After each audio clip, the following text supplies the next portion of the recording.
Ya, clase número 15, entonces, la verdad como endoscopio para ver la Biblia. Ustedes conocen lo que es un endoscopio, ¿verdad? Un endoscopio es una herramienta para mirar el interior del cuerpo. ¿Ya? Esa es como la idea. Y el endoscopio se introduce dentro del cuerpo para mirar lo que está pasando en el interior. De la misma manera, la verdad la vamos a considerar como una herramienta para mirar la Biblia. Ya por eso lo vamos a considerar un lente para mirar toda la escritura completamente, desde Génesis a Apocalipsis. Vamos a instalarnos los lentes de la verdad para mirar cada uno de los textos, tanto del Antiguo como del Nuevo Testamento. Ya habíamos hablado en la primera parte, en el primer semestre, acerca de la verdad, ¿verdad? Recordemos un poquito, fue segunda clase, creo que cuando hablamos de la Biblia que contiene la verdad de Dios, separamos entre la ley y la verdad. ¿Se recuerdan? Dijimos que la verdad en primer lugar era la palabra de Dios. Ya dijimos que la verdad es una palabra técnica en la Biblia, es una palabra principalmente de Juan, ya es la palabra aletheia en el griego, ya se escribe aletheia, pero se pronuncia Alicia, de ahí viene el nombre Alicia.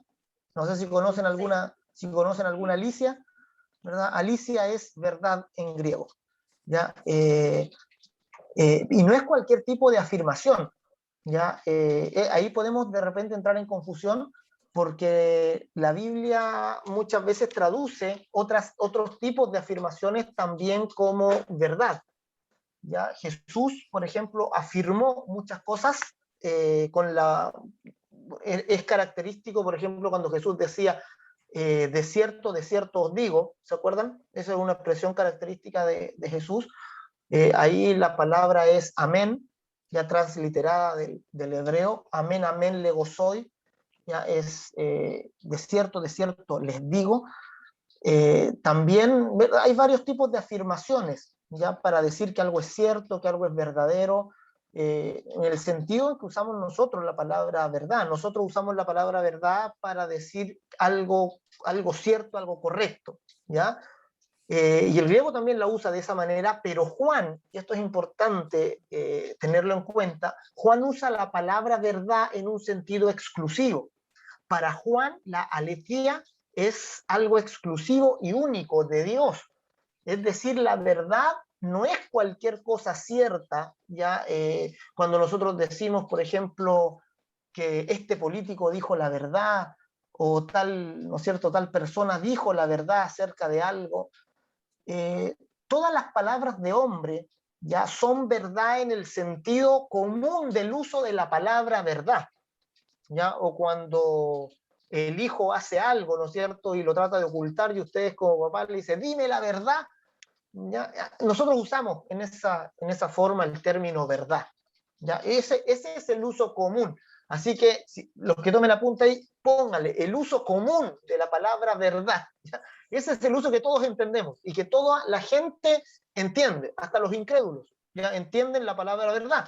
Y yo creo que la mayoría de los incrédulos también están de acuerdo en que la verdad es buena, ¿ya? O sea, no creo que haya alguna persona, bueno, sí deben haber, ¿verdad? Pero una persona que tenga sentido común, ¿verdad? Que diga que la verdad no es buena o que no quiere que le digan la verdad, ¿ya? Entonces, por lo general se entiende la verdad como algo positivo, pero es el uso común que nosotros le damos a la palabra verdad. Ahora, fuera del uso común, hay un uso exclusivo en la Biblia, ¿ya? Hay un uso que Juan le atribuye a esta palabra y la eleva como un concepto teológico único, ¿ya? Es una cosa exclusiva.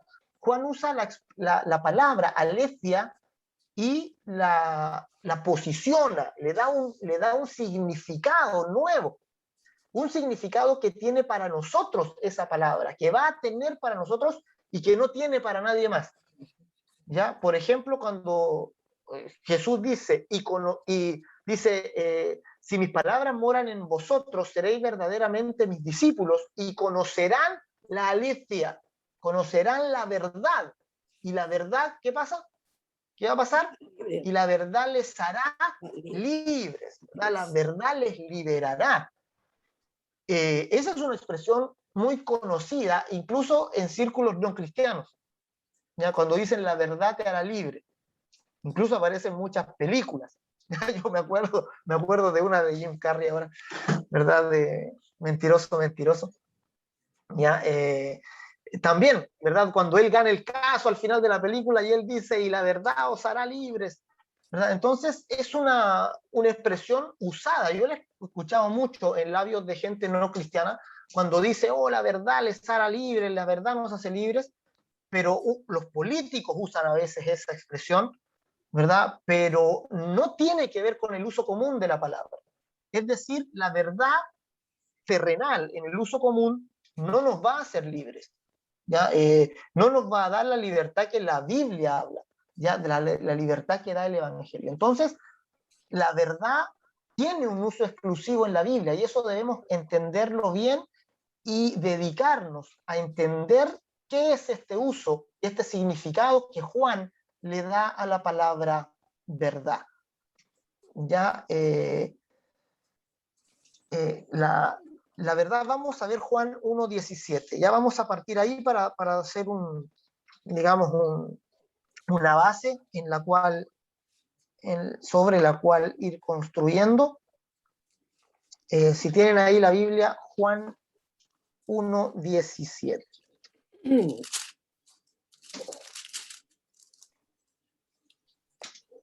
Juan 1:17. El que lo tenga lo puede leer nomás. Dice, pues la ley. ¿Sí? ¿Eso? Sí. ¿Sí? Pues la ley por medio de Moisés fue dada, pero la gracia y la verdad vinieron por medio de Jesucristo. Perfecto, ¿verdad? Pues la ley por medio de Moisés fue dada, pero la gracia y la verdad vinieron por medio de Jesucristo. Es un verso que tienen que aprenderse de memoria, ya no pueden salir de Academia Berea sin saberse Juan 1:17 y 18 de memoria. Ya pues la ley por medio de Moisés fue dada, pero la gracia y la verdad vinieron por medio de Jesucristo. A Dios nadie le dio jamás. El unigénito Hijo que está en el seno del Padre, Él le ha dado a conocer. Esos dos textos tienen que estar. Y ahora si se entusiasman, se aprenden el uno entero de Juan, ya que sería maravilloso. ¿Ya? Sería magnífico. Entonces, Juan 1:17, Juan está, ahí comienza Juan a usar la verdad de esta manera, ya diciendo que la ley no es la verdad, ya que la ley por Moisés vino, una palabra de Dios que fue la ley que vino por medio de Moisés, que por Moisés fue dada, pero la gracia y la verdad lo usa como un solo concepto, vinieron. Ya no solo, fíjense que la ley fue dada, fue entregada como cuando yo entrego algo por medio de alguna otra persona. Es como que si yo les envío, ya si yo les digo, por ejemplo, yo les voy a enviar tal cosa por medio de este hermano. Ya no significa que yo voy directamente a su casa, significa que yo les envío algo. Por eso dice, la ley por medio de Moisés fue dada, es decir, Dios se la pasó a Moisés para que Moisés le entregara. ¿Ya? No fue Dios que vino. Por eso se hace la diferencia. La ley por medio de Moisés fue dada, pero la gracia y la verdad vinieron por medio de Jesucristo. Ya la gracia y la verdad ahora es una persona. La gracia y la verdad vinieron por medio de Jesucristo. La gracia y la verdad se refieren a la palabra de Dios dicha por medio de Jesús. Eso fue la lección de un lente de primer semestre. Y eso tiene que estar muy claro. La verdad en la Biblia es la palabra de Dios, pero no la palabra de Dios dicha por Moisés, porque la palabra de Dios dicha por Moisés fue el anuncio de la verdad, ya fue el anticipo de la verdad, el tipo de la verdad. Ya el autor de Hebreos, ¿verdad? Va a decir que todo lo que se escribió es figura y sombra, ya son tipos ya de la verdad. Hebreos 8:5, ya vámonos ahí a ver ese texto. Hebreos 8:5, vamos a mirar. Aquí le voy a compartir la pantalla. Ahí estamos. Entonces, leamos todo junto, dice, 1, 2 y 3, los cuales sirven a lo que es figura y sombra de las cosas celestiales, como se le advirtió a Moisés cuando iba a erigir el tabernáculo, diciéndole, mira, haz todas las cosas conforme al modelo que se te ha mostrado en el monte. ¿Ya? Entonces, todo el Antiguo Testamento ya es, fíjense lo que dice aquí, figura y sombra. Dice que está hablando de los sacerdotes del Antiguo Testamento. Y dice, los sacerdotes del Antiguo Testamento sirven a lo que es figura y sombra de las cosas celestiales. O sea, toda la ley es una figura y sombra de algo espiritual, de algo celestial que se cumple con Cristo y con el Evangelio. Ya, aquí la palabra griega es tipos. Ya, miren, sí, me voy a esa versión, se las muestro aquí a ustedes, que ustedes ya son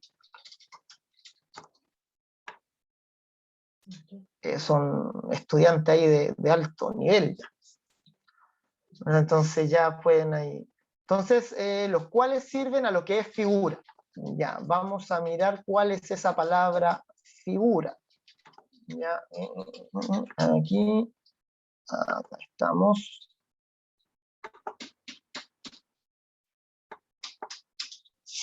A lo que es figura y sombra de las cosas celestiales, ¿ya?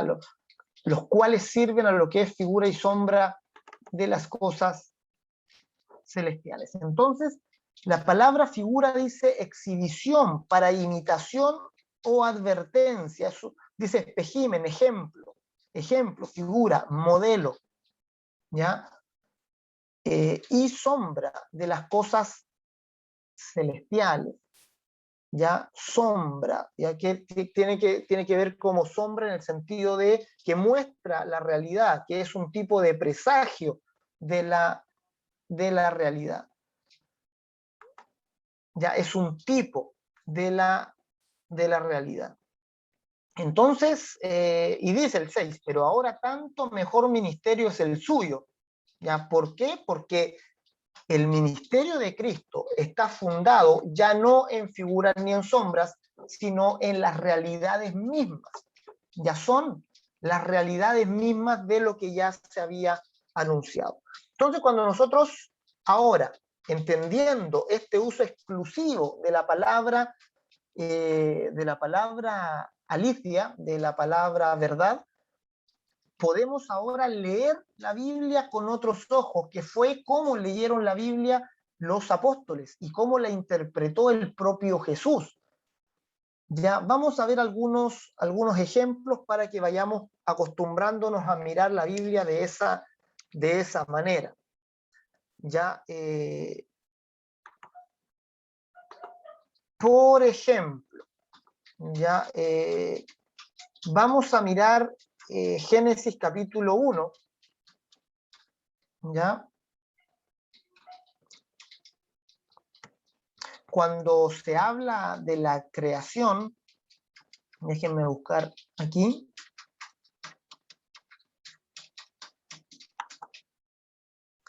Déjenme buscar aquí un poquito este texto.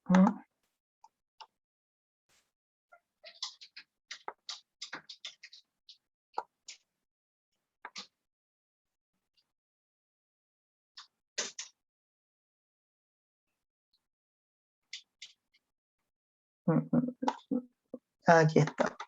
Ya, en Génesis, cuando comienza la Biblia, se nos habla de que Dios hizo algo el primer día. ¿Se recuerdan lo que hizo Dios el primer día?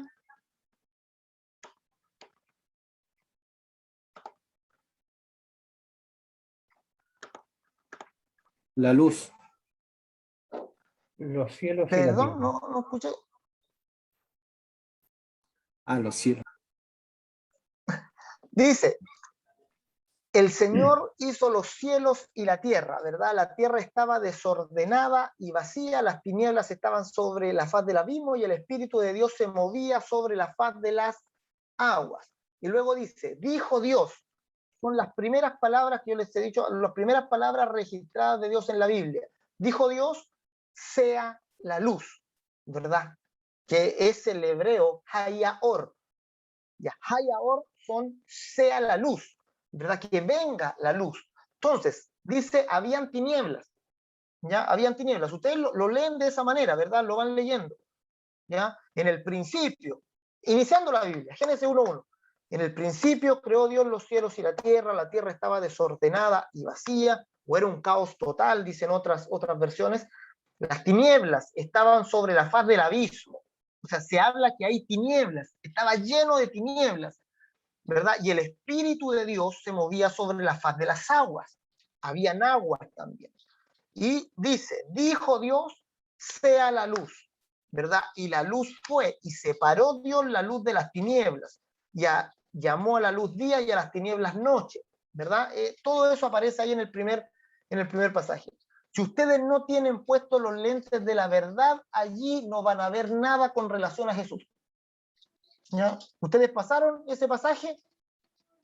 ¿Qué pueden aprender de Jesús en ese pasaje? O sea, y uno dice, pastor, tiene que haberse equivocado el versículo porque aquí no dice nada de Jesús. ¿Ya? Aquí no está diciendo nada. Aquí está diciendo que Dios hizo el cielo y la tierra, que dijo sea la luz y separó la luz de las tinieblas y eso. ¿Ya? Jesús todavía no aparece en Mateo. ¿Ya? Pero el que tiene puestos los lentes de la verdad ve a Jesús hasta en el índice de la Biblia, ¿ya? Hasta en los márgenes, ve a Jesús en todos lados. El que tiene puestos los lentes de la verdad va a ver a Jesús en todas partes. Y cuando ustedes se instalen los lentes de la verdad van a ver a Jesús donde sea, ¿ya? En cualquier lugar, en cualquier parte, incluso en cualquier canción, aunque sea secular, ahí va a estar Jesús. Van a encontrar que a Jesús en ¿verdad? Van a crear nuevas situaciones para ver que Jesús está ahí, van a mirar a Jesús, van a tener la mirada de Jesús. El lente de la verdad es el lente de ver a Jesús en toda la Biblia, ¿ya? Ver a Jesús en todas las cosas. ¿Ya? Quiero invitarlos a un pasaje, vamos a mirarlo aquí, que es el que estaba buscando delante, acá está.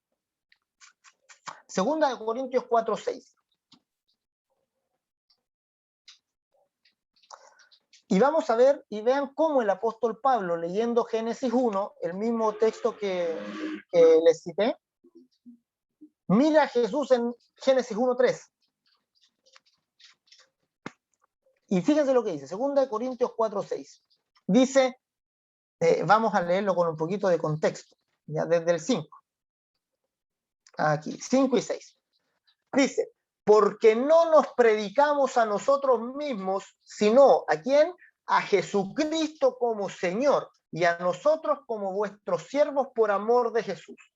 Porque Dios, que mandó que de las tinieblas resplandeciese la luz, es el que resplandeció en nuestros corazones para iluminación del conocimiento de la gloria de Dios en la faz de Jesucristo. Maravilloso. ¿Qué está viendo Pablo? ¿Qué está viendo Pablo que yo no?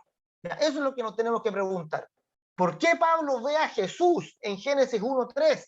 ¿Por qué ve que cuando la Biblia dice sea la luz, Pablo ve a Dios haciendo resplandecer luz de en medio de las tinieblas? Y entonces Pablo, como conoce la verdad, él dice, es lo mismo que Dios hizo en nuestros corazones.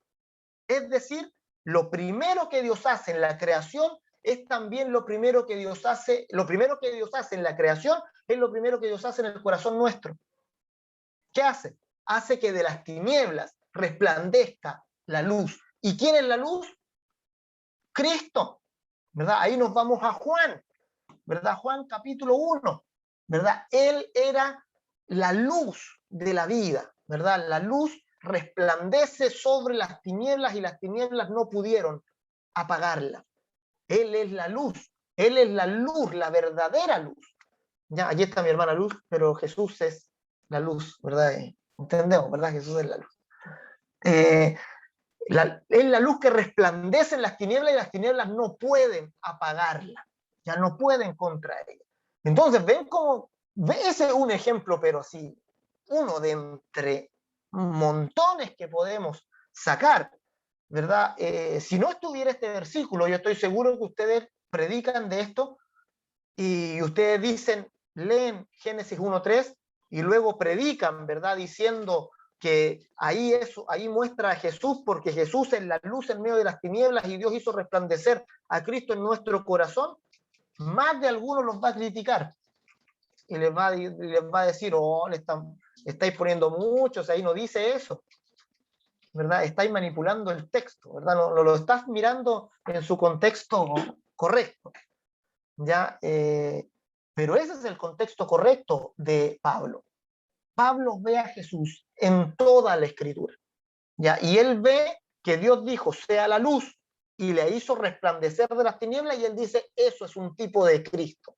Eso está hablando de eso. De la misma manera en que Dios dijo, sea la luz, en la creación, el primer día de la creación, el primer día que me encontró a mí, fue lo primero que hizo resplandecer la luz de Cristo en las tinieblas de mi corazón.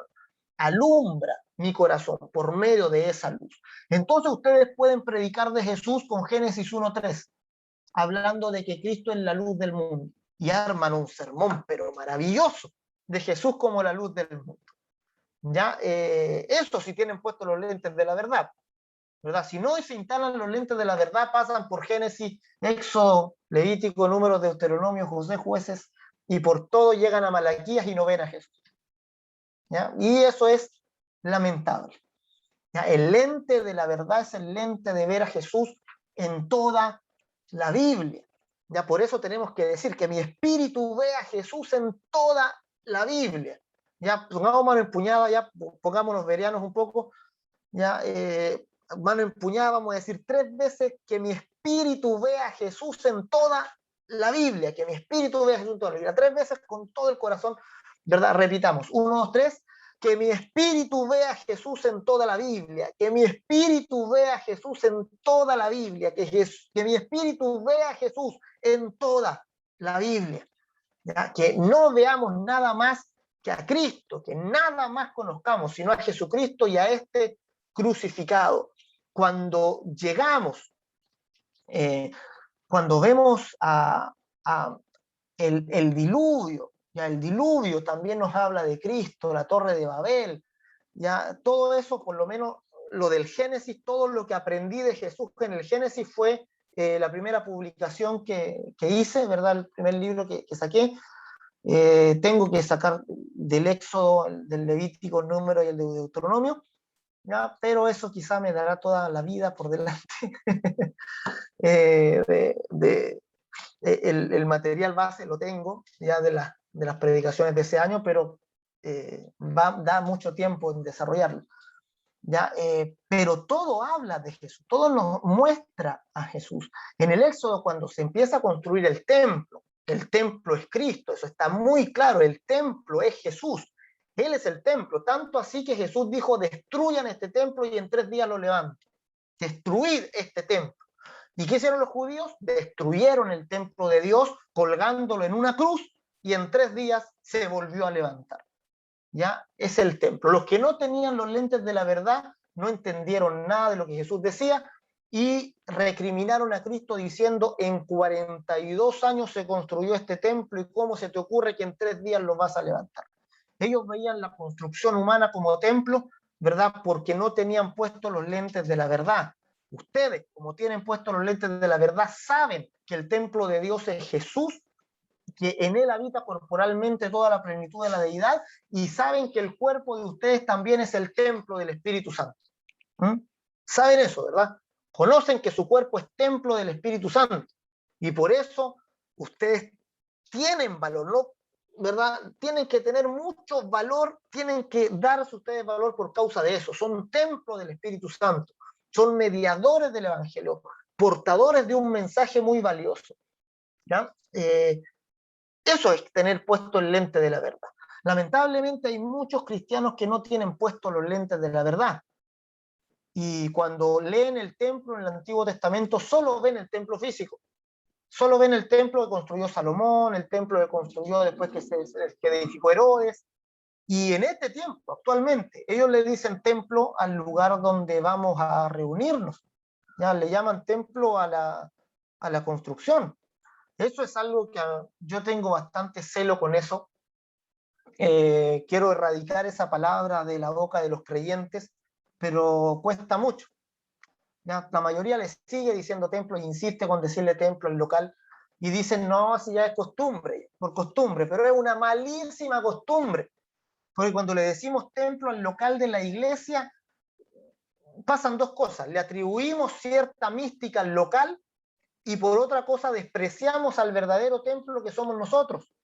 Nosotros somos el templo. Aquí habita el Espíritu, aquí habita Dios, no en el local de la iglesia. En el local de la iglesia decimos, está la presencia de Dios aquí, sí, porque están los creyentes. Cuando el predicador dice, aquí está la presencia de Dios, sí está. ¿Por qué? Porque están los creyentes y en los creyentes habita Dios. En ellos mora el Espíritu Santo. Ya, es imposible que en un culto no esté la presencia de Dios, porque están los creyentes. Ya, a donde ustedes van está la presencia de Dios. Ya, así que cuando oren no se pongan a luchar para que la presencia de Dios baje, si la presencia de Dios está en ustedes. Ya va en ustedes, va en ustedes. Jesús dijo, hablando del Espíritu Santo, dice, ahora está con vosotros y estará en vosotros. ¿Ya?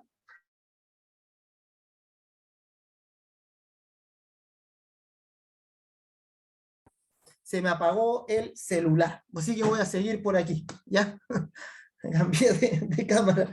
Ya se me apagó, se me descargó.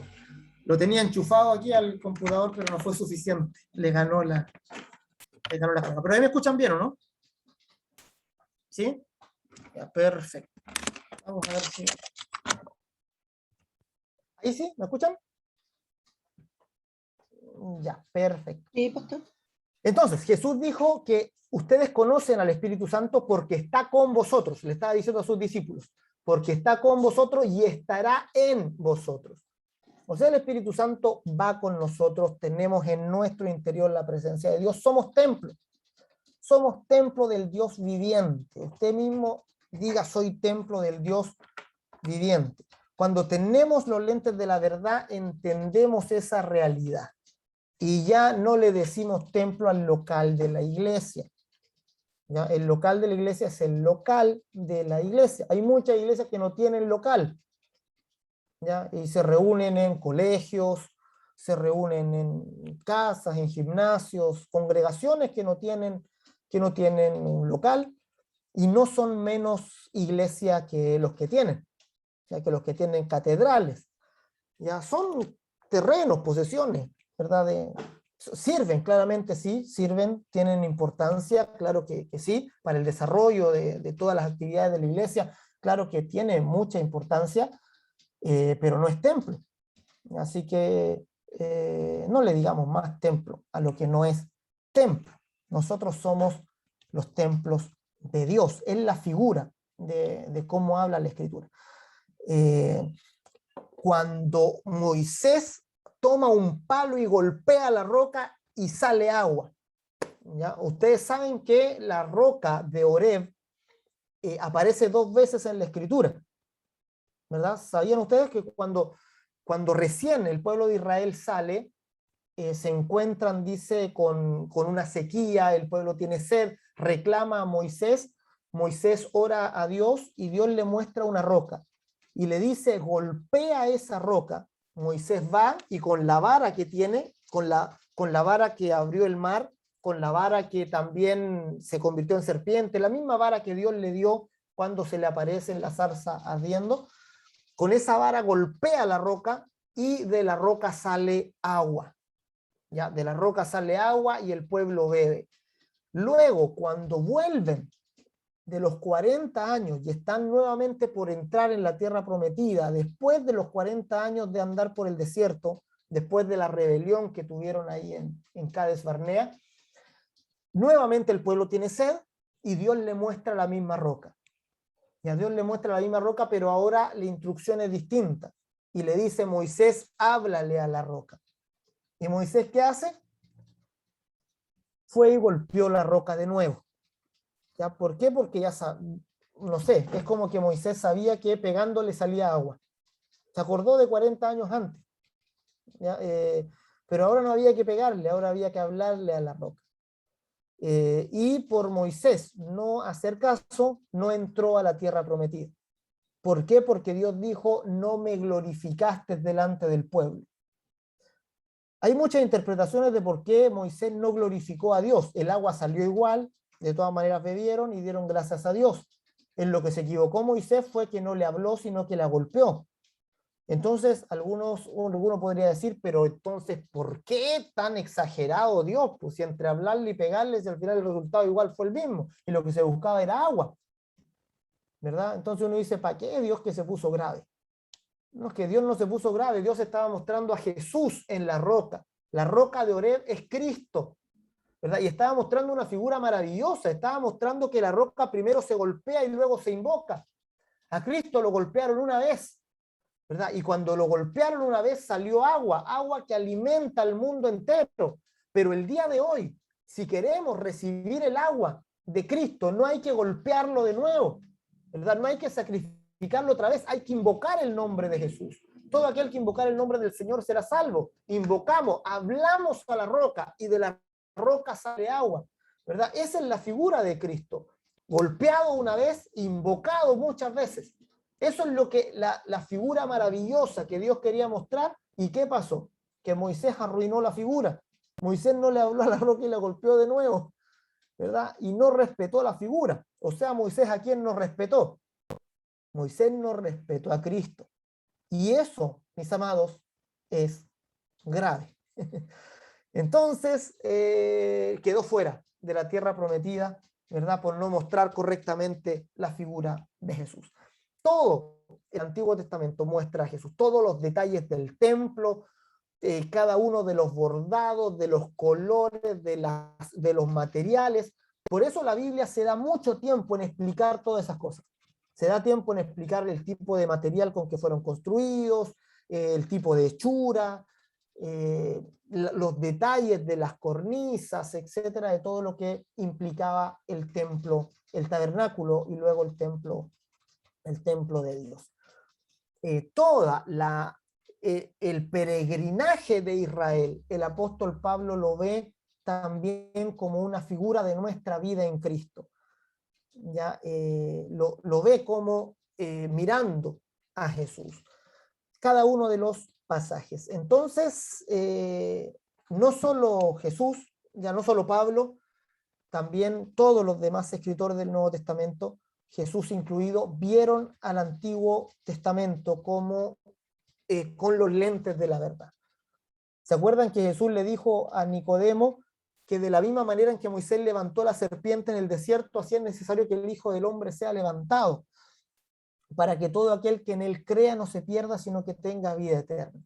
También dio alusión a un acontecimiento que pasó Israel en el libro de Números, donde Moisés tiene que levantar una serpiente y Jesús se identifica con esa serpiente levantada en el desierto.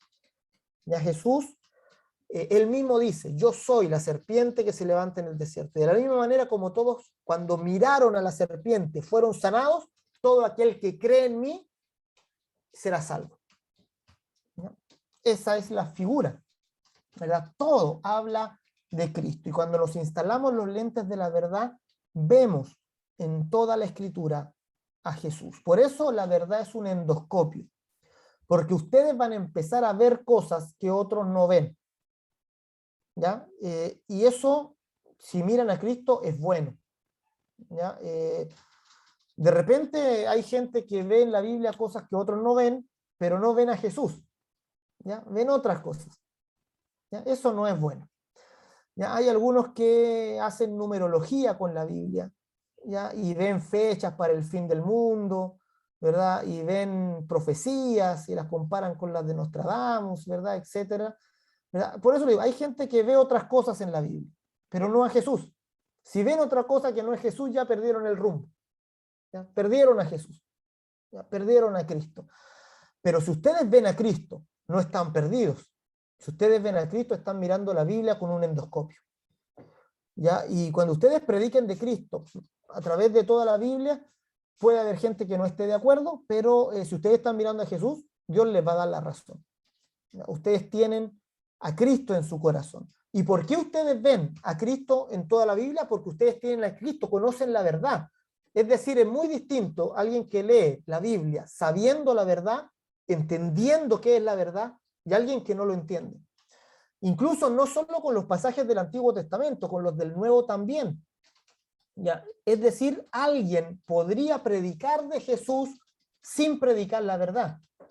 Hay muchas predicaciones sobre Cristo, sobre lo que Jesús hizo, sobre lo que Jesús dijo, y aún así no hablan, no expresan la verdad correctamente, ¿verdad? O sea, no le dan a la palabra la intención que Jesús le da.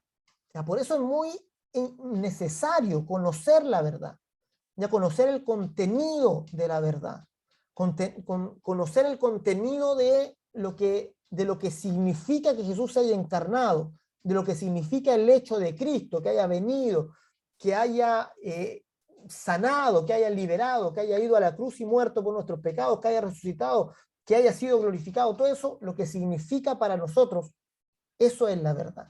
Cristo es la verdad. Jesús dijo: yo soy el camino, yo soy la verdad y yo soy la vida. Entonces la verdad libera, la verdad da vida, la verdad nos muestra a Jesús en todo el texto bíblico, lo vuelve el Señor de la Escritura, lo vuelve el Señor de la Biblia. Entonces, propongámonos nosotros, ya desde ahora en adelante quiero mirar la Biblia con el lente de la verdad. Eso significa tener un endoscopio, ya que ustedes miran un versículo, un pasaje, una historia en la Biblia, y ustedes, el endoscopio entra en la Biblia, ya está. Sabemos que debajo de lo que está diciendo está Jesús. Entonces meten el endoscopio y miran por debajo de la Biblia, ¿ya? La escarban, le buscan, ¿verdad? Y Jesús salta, ¿verdad? Y ven la obra de Cristo, ¿ya? En lo que esté, digamos, en lo que están ahí ustedes mirando, ¿ya? Observando en la Escritura. Es el testimonio de Jesús. Y eso es el lente de la verdad. Es un lente precioso, que es un lente que gracias a Dios muchos están descubriendo y están despertando a eso ahora en los últimos años. Ya se han escrito varios textos incluso acerca de eso. Ya yo compré uno hace unos meses atrás y precisamente se llama ¿Cómo predicar de Cristo en toda la Escritura? ¿Ya? Y también, ¿verdad? Muestra cómo es necesario predicar a Jesús, ¿verdad? En todos los textos. Tengo el libro de la predicación de Timothy Keller también, que también enfatiza mucho acerca de lo mismo. Entonces, no es que nosotros sepamos esto, ¿verdad? Y que sea exclusivo de Academia Berea, ¿no? ¿Verdad? Muchos se están dando cuenta que es necesario ponerse los lentes de la verdad para mirar la Biblia y buscar a Cristo. Tradicionalmente se entendía que había ciertos textos mesiánicos, ¿ya? No sé si ustedes tienen alguna Biblia que tenga las palabras de Jesús en rojo. ¿Tienen alguna así o han tenido alguna vez? ¿Verdad? Que resalta y todas las palabras de Jesús están en rojo, y en el Antiguo Testamento los tipos de Jesús están en rojo. O sea, los versículos que se consideran históricamente mesiánicos. Esos están en rojo. Ustedes van a Isaías 53 y está todo el capítulo en rojo. Porque siempre se considera que Isaías 53 es un capítulo completo mesiánico, así le llamaban. Textos mesiánicos aplicados al Mesías. Pues ahora, ustedes cuando conocen el lente de la verdad, se instalan este lente y ustedes pintan la Biblia entera de rojo. Para ustedes la Biblia sería roja. No es por lo comunista, no es de comunista, es de que todo habla de Jesús. Para ustedes, todo el Antiguo Testamento debería estar pintado rojo, porque todo el Antiguo Testamento habla de Jesús, ¿verdad? Antes se decía, este salmo es mesiánico, este no. Este sí, este no. Este habla del Mesías. La verdad es que todo habla de Jesús. Todo nos muestra la realidad preciosa de Cristo, nos muestra un aspecto de la vida de Jesús. Y tenemos que ir ganando la habilidad para mirarlo correctamente, ya para saber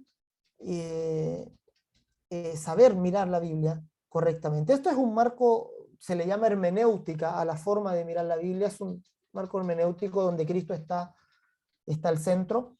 Y a veces, como les digo,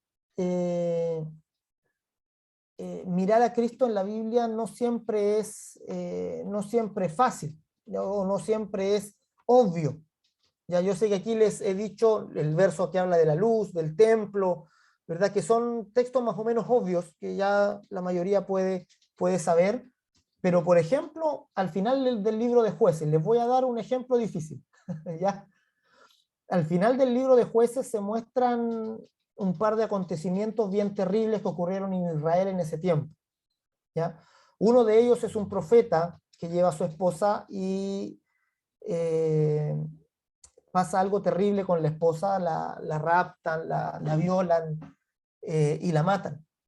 Ya finalmente la mujer de él es muerta, él la encuentra en la puerta, ¿verdad? Agonizando, y finalmente su mujer muere. Y lo que hace este sacerdote, ¿verdad? Que en ese tiempo los sacerdotes no pertenecían exclusivamente al templo, y muchos de los sacerdotes adoraban a otros dioses, eran tiempos terribles donde cada cual hacía lo que quería. Ese es el tiempo de los jueces. Y lo que hace, fue una tribu en particular la culpable, la tribu de Benjamín. Y lo que hace este hombre al ver a su mujer ahí muerta, la parte en pedazos, la corta, y envía cada uno de esos pedazos a las 12 tribus de Israel para avisarles y mostrarles lo que había pasado. Ellos reciben parte de un cuerpo humano. ¿Se imaginan ustedes? Les llega encomienda, les llegó una encomienda al jefe de la tribu, ¿verdad? Y abre la bolsa y es una parte de un cuerpo humano. ¿Pero qué significa esto? ¿Qué está pasando? Eso horrorizó a todas las tribus, y fue tanto que se levantaron en venganza contra la tribu culpable y casi la eliminan por completo. Vean esa historia, léanla y prediquen de Jesús ahí. Por eso le digo, hay historias que no son tan obvias, ¿verdad? Que uno dice, pero aquí no encuentro a Jesús ni por cualquier lado, ¿verdad? Entonces, ¿cómo lo hago? En esa historia, que la elegí por lo difícil, tenemos al menos dos formas de mirar a Jesús en esa historia tan terrible. La primera, por ejemplo, es por contraste. ¿Ya? La más fácil de predicar a Cristo. Imagínense que ustedes les dan esa historia, ¿verdad? Y les dice ahí ya, mi hermano Mauri para el domingo tiene que predicar de ese pasaje y tiene que hablarnos de Jesús. Qué terrible tarea, ¿verdad? Por lo menos hay dos formas. La primera es contrastar. ¿Ya? Ahí tenemos un esposo que no protegió a su esposo, un esposo que quedó vivo y la esposa muerta. Y hay una figura por contraste, porque Cristo es el esposo de la iglesia. Cristo es nuestro esposo, y nuestro esposo no nos dejó morir, sino que nuestro esposo murió por nosotros. ¿Ya? Hay un contraste. Por eso les digo, hay una figura de contraste. Muchas veces Cristo va a aparecer por contraste. Este hizo esto, Cristo hizo lo contrario. ¿Ya? Y podemos mirar a Jesús en este pasaje de esa manera, entendiendo cómo Cristo se entregó por nosotros y murió en nuestro lugar, no dejándonos morir a nosotros. ¿Ya? Eso sería como la conexión más directa, ¿verdad? Más fácil, pero también hay otra forma de mirar ese texto, y es entender el contexto histórico de la situación que ocurría, ¿verdad? ¿Por qué Jueces nos muestra esa historia tan horrible? ¿Por qué? Porque Jueces quiere justificar la monarquía que viene a continuación. Es decir, el libro de Jueces se puede leer completo en todo su contexto como una justificación a la monarquía. ¿Por qué era necesario un rey? ¿Por qué? Porque después de Josué vino una generación que no conocía al Señor y cada cual hacía lo que quería y la gente no entendía, ¿verdad?, qué hacer, andaba de un lugar a otro, no había voz de Dios, no había profeta. Y entonces, ¿qué ocurría? Que venía el juicio de Dios sobre Israel, venían los filisteos y conquistaban. Ahí el pueblo se acordaba de Dios, oraba y Dios les levantaba un juez. Ese juez terminaba con los filisteos, pero luego venían los amonitas y también conquistaban y Dios les levantaba otro juez, y así muchas veces durante muchos jueces Todo ese es el libro de Jueces. Y al final del libro de Jueces se nos muestran estas dos escenas terribles para mostrarnos la justificación de que era necesario un rey. ¿Qué concluimos después de leer Jueces? Se necesita un rey. Se necesita un rey y seguramente con un rey esto no va a ocurrir. Entonces seguimos leyendo. ¿Y qué viene después del libro de Jueces? ¿Cuál es el libro que viene a continuación?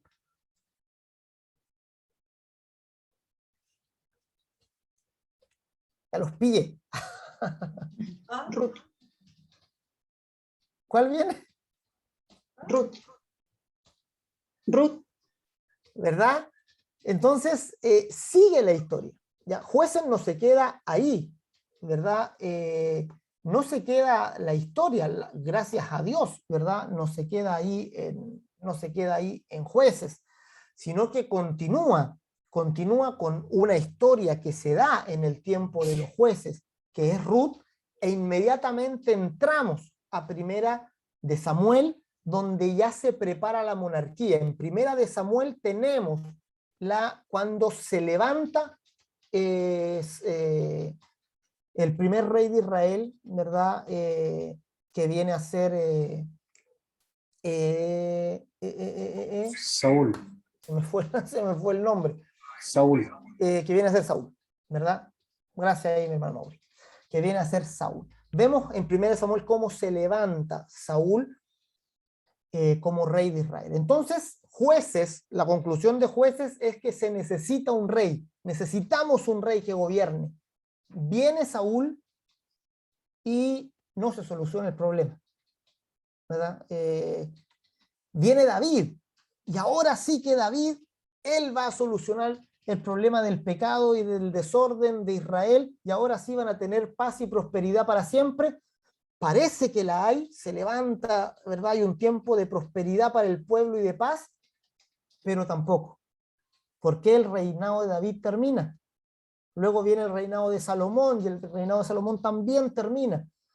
Es decir, no hay ningún rey de todos los reyes que vienen que pueda dar paz permanente, ¿verdad? Pero los reyes apuntan a algo. El rey David es la figura del verdadero rey, de un rey que iba a venir en el futuro, ¿verdad? De un rey que tenía que venir a dar una paz que por fin iba a ser una paz eterna, una paz perdurable, una paz que no se iba a acabar, una paz sin límite, que Jesús iba a traer, ¿verdad? Y iba a erradicar el pecado de una vez para siempre de su pueblo. Entonces, fíjense cómo este texto, ¿verdad? Ustedes lo pueden tomar y pueden decir, este texto nos muestra cómo el pecado, ¿verdad? A las profundidades que puede llegar, la maldad del ser humano, cómo el pecado gobierna al ser humano, ¿verdad? Cómo el pecado logra estos niveles, ¿verdad? Terribles. ¿Cuál era la solución que se daba para el pecado? La venida de un rey. Vinieron los reyes de Israel y no pudieron solucionar el problema del pecado. Pero vino uno, ¿verdad? Vino la realidad de todos los reyes, Cristo Jesús. Y Cristo Jesús es el rey que por su propia muerte erradicó el pecado una vez para siempre. Él sacó el pecado por su propio sacrificio, ¿verdad? Todos los demás reyes morían y el pecado continuaba. El pecado era más fuerte que ellos, pero Cristo al morir sacó el pecado de nuestros corazones para siempre. Lavó por su sangre nuestro pecado. La muerte de Cristo es el fin del pecado. Así que, mis amados, hasta del texto más oscuro y terrible, ustedes pueden hablar de Jesús. ¿Por qué? Porque el espíritu del evangelio está presente en todas las historias de la Biblia. El espíritu de la redención, de la justicia por fe, está presente en cada uno de los aspectos de la escritura. Ya hay muchos más ejemplos ya que podríamos tomar. Ya Jonás, por ejemplo, ya tenemos todos ustedes han leído Jonás, ¿verdad? Y generalmente cuando se habla de Jonás se habla de la obediencia a Dios. ¿Ya? Está bien como primera lectura. Los que no tienen el endoscopio ven eso. Si ustedes no tienen la herramienta del endoscopio, entonces ustedes ven que es una historia de un profeta desobediente, que Dios le dijo, anda a Nínive, y este se equivocó y compró un pasaje para el otro lado, ¿verdad? Se compró un pasaje para ir a la otra ciudad que estaba al otro lado, y que los agarró una tormenta, y que todos estaban ahí pidiendo y orando a sus dioses, y que de pronto el mismo Jonás dice, saben que yo soy el culpable, yo me arranqué de Dios, y la tormenta es por causa mía. Agarran a Jonás y lo tiran abajo del barco, lo toma un pez, lo lleva a la orilla y lo vomita en Nínive. ¿Ya? Jonás predica en Nínive y se salva, o sea, la gente de Nínive se arrepiente, ustedes ya conocen la historia. Entonces, el que no tiene los lentes de la verdad puestos, va a sacar sus conclusiones, ¿verdad? Y va a predicar acerca de Jonás, diciendo que tenemos que ser obedientes a Dios, y que no tenemos que escapar cuando Él dice algo, que no tenemos que huir hacia el otro lado, y todo eso está correcto, ¿verdad? Es correcto, pero no alcanza a Jesús, ¿ya? No me muestra a Jesús. Sin embargo, Jesús sí tenía puestos los lentes de la verdad, ¿ya? Jesús tenía los ojos de la verdad. ¿Ya? No fue un lente que se instaló, ¿ya? Era natural en Él era la verdad. Entonces, cuando le pidieron señal los fariseos, ¿verdad? ¿Qué dijo Él? Dijo, la generación incrédula y malvada demanda señal. Pero yo les digo, señal no les será dada, sino la señal del profeta Jonás. ¿Qué es eso? ¿Por qué Jesús? ¿Qué está hablando Jesús? La señal de Jonás. ¿A qué se refiere Jesús? ¿Cómo veía Jesús la historia de Jonás?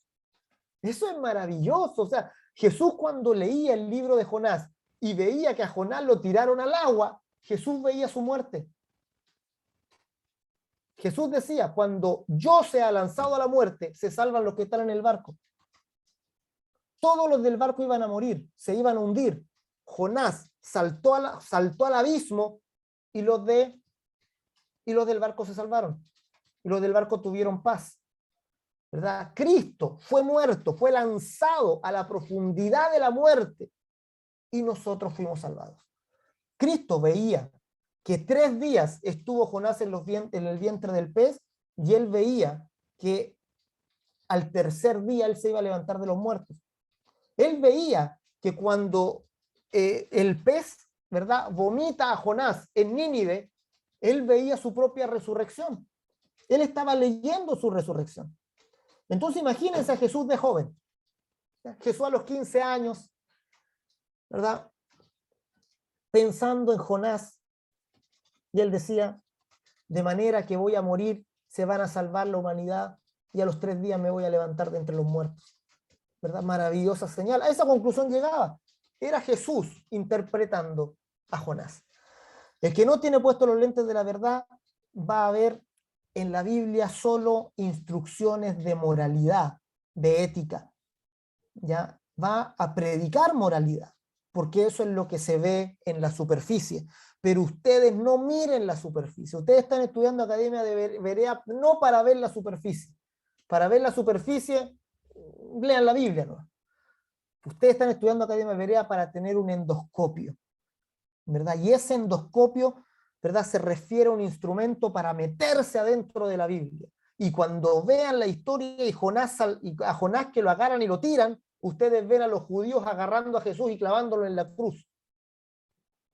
Cuando ustedes ven a las personas salvadas en Nínive, ustedes ven a una humanidad redimida por la obra de Jesús.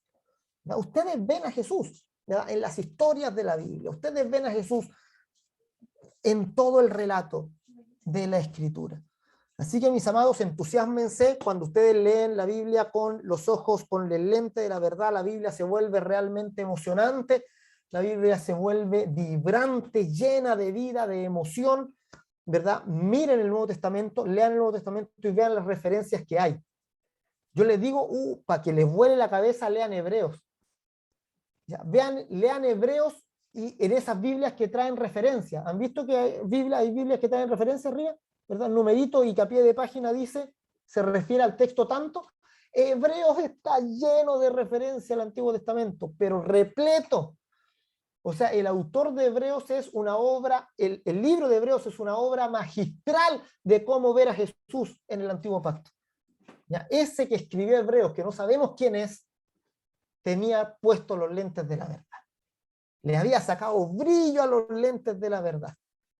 ¿Verdad? Veía la escritura de una manera maravillosa. Él veía a Melquisedec y veía el sacerdocio de Cristo. ¿Verdad? No veía otra cosa que a Jesús, que la obra de Cristo, que su salvación por nosotros. Hay muchas referencias, ¿verdad? Los evangelios también contienen bastantes referencias a lo que ya se había escrito en ese tiempo. Por eso dice la escritura que Pablo, dice que él persuadía a todo el mundo por medio de la escritura que Jesús era el Cristo, ¿verdad? De Apolos se dice que ninguno podía resistir el espíritu de Apolos porque les mostraba también cómo la escritura hablaba de Jesús. Y también en nuestro ministerio, nosotros enseñamos cómo la escritura muestra a Jesús y lo que Jesús significa para ustedes.